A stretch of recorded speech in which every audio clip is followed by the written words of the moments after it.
반갑습니다. 11월 19일 금요일 새벽 말씀 드리겠습니다. 본문 말씀은 마태복음 15장 21절부터 28절입니다.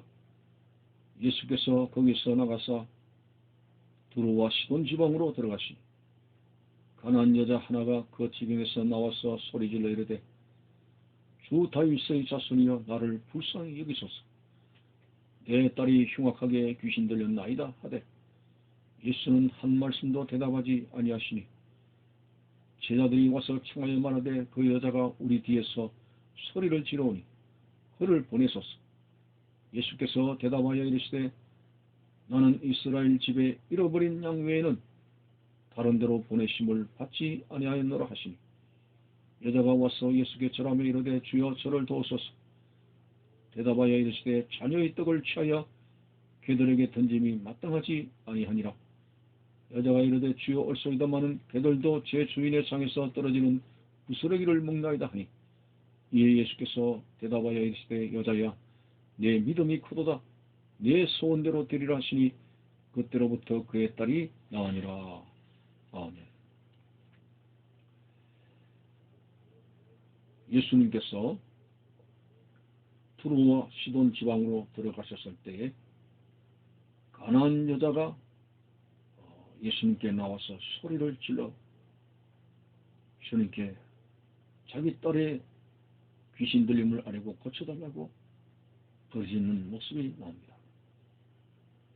다른 성경에는 수로보니게 여인이라고 나와 있습니다만 어쨌든 이 여인은 유대인이 아닌 이방 여인이었습니다. 자, 이 여인이 딸로 인해서 심히 뼈아픈 문제를 가지고 주님 앞에 나아갔을 때 예수님의 반응은 이전과 같지 않았습니다. 다른 데 같으면 바로 말씀하시고 고쳐주시고 이제 소원을 들어주시는데 오늘 이 여인에게는 굉장히 예수님께서 냉정하시고 그리고 그 여인의 소원을 들어주지 않는 것처럼 그런 다른 모습을 보였습니다. 우리가 결과론적으로 알게 되지만은 예수님께서 이 여인을 보실 때 뭔가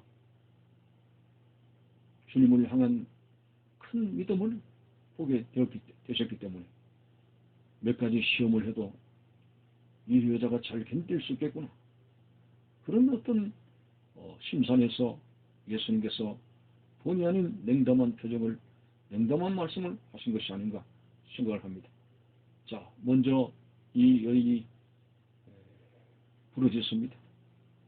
다윗의 자손이여 소리 질러 이르되 다윗의 자손이여 나를 불쌍히 여기소서.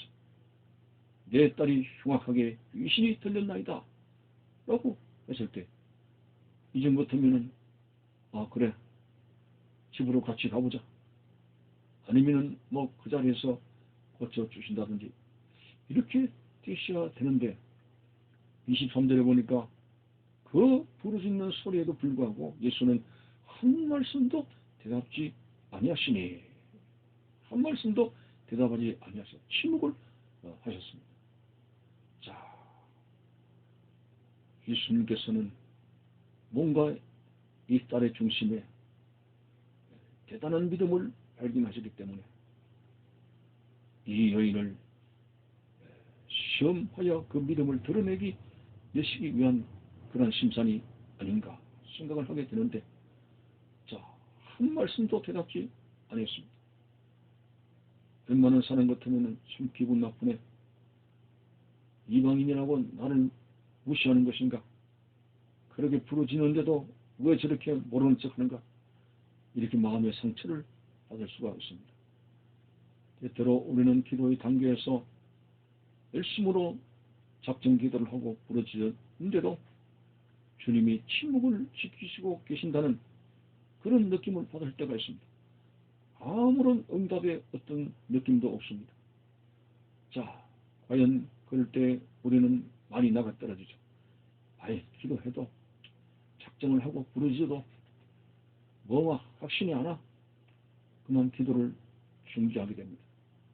그러나 오늘 여인에게서 배우는 것은 절대로 중단이 없었습니다.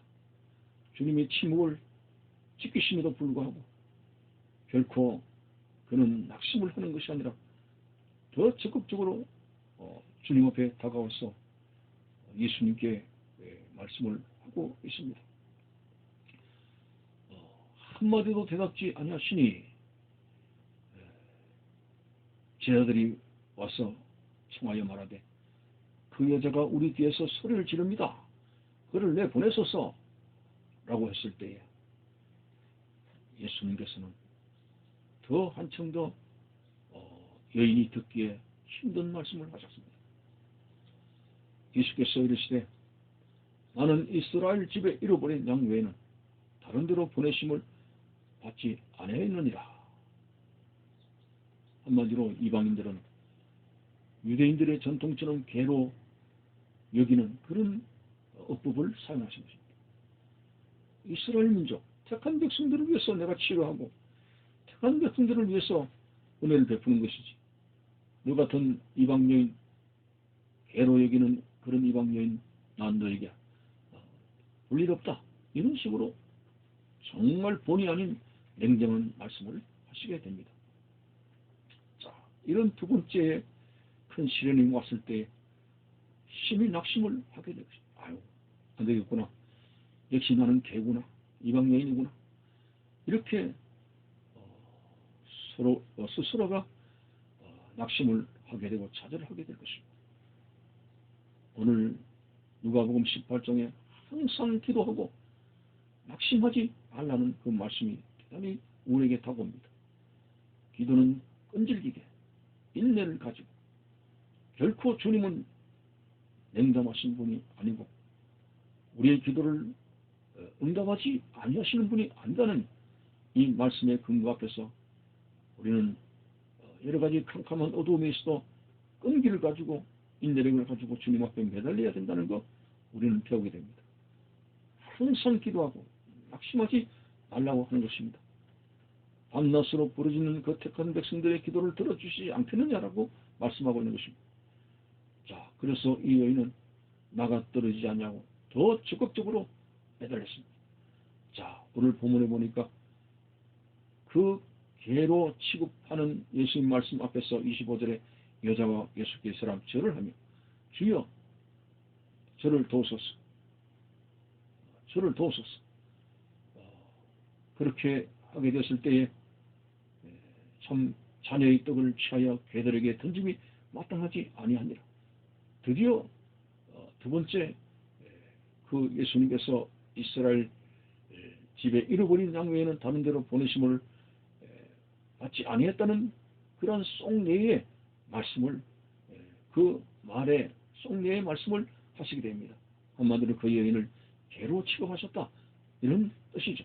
그러나 실질적으로는 주님께서 결코 사람을 개로 취급하는 그런 분이 아니십니다. 이 여인이 큰 믿음이 있기 때문에 그런 시험을 하는 것이죠. 자녀의 떡을 취하여 개들에게 던짐이 마땅하지 아니하니라. 이것은 24절을 더 구체적으로 말씀한 것이죠. 이스라엘 집에 잃어버린 양 외에 다른 데로 보내심을 받지 아니했다는 이방인들에게 은혜를 줄 거 없다는 이 말씀에 대한 구체적인 표현이 바로 자녀의 떡을 취하여 그들에게 던짐이 마땅하지 아니하다. 이 말씀을 먼저 제가 서두에 말씀을 드렸습니다만 어쨌든 확실하게 이 여인은 개로 취급을 받은 것입니다. 그렇지만 이 여인은 나가 떨어지지 않습니다. 그 말씀을 받아들입니다. 주여 옳습니다. 저는 개입니다. 그러나 개들도 제 주인의 상에서 떨어지는 부스러기를 먹습니다. 본 자손들에게 주는 바른 은혜, 좋은 은혜 말고도 개들에게 주는 부스러기 은혜라도 있지 않습니까? 하는 아주 상한 마음으로 자기 예수님께서 밟으실 때 더 밟히고 낮아지는 모습을 보게 됐을 때 드디어 예수님은 여자야 내 믿음이 크도다 내 소원대로 되리라 이렇게 선포하시고 그 딸이 적시로 고침을 받는 기적이 나타났습니다. 오늘 참으로 우리 하나님 앞에서 어떤 성도들, 저와 우리들의 모습이 때때로 건방지고 교만할 때는 많습니다. 마치 당연히 내놓으라는 듯이, 당연히 이것은 하나님이 자기로 주셔야 될 것으로서 그렇게 교만하게 요구할 때가 있는데요. 여러분, 우리가 어떻게 받아야 돼요? 우리는 하나님의 은혜로 긍휼하심으로 받는 것이지 우리가 무슨 자격이 있다고 공로가 있다고 당연히 내놓으라고 하는 것이겠습니다. 오늘 이 여인처럼 주인의 상에서 떨어지는 부스러기 은혜라도 달라는 가장 상하고 교만한 심령으로 주여 나를 불쌍히 여겨주셔서 나에게 은혜를 달라는 그런 믿음을 가지고 매달리게 되는 것 중요합니다. 여러분, 오늘 하나님 앞에는 당연한 거 아닙니다. 은혜로 받는 것입니다. 한없이 상한 심령을 가지고 주님 앞에 부러지게 될 때 주님께서는 그 인내하는 성도들의 믿음을 보시고 우리에게 반드시 결실을 주시게 될 것이고 응답을 주시게 될 것입니다. 우리의 기도에 대해서 응답하시는 좋으신 하나님을 찬양하며 인내력을 가지고 겸허한 심령을 가지고 매달릴 수 있는 우리의 모습이 되시기를 바라는 것입니다. 감사합니다.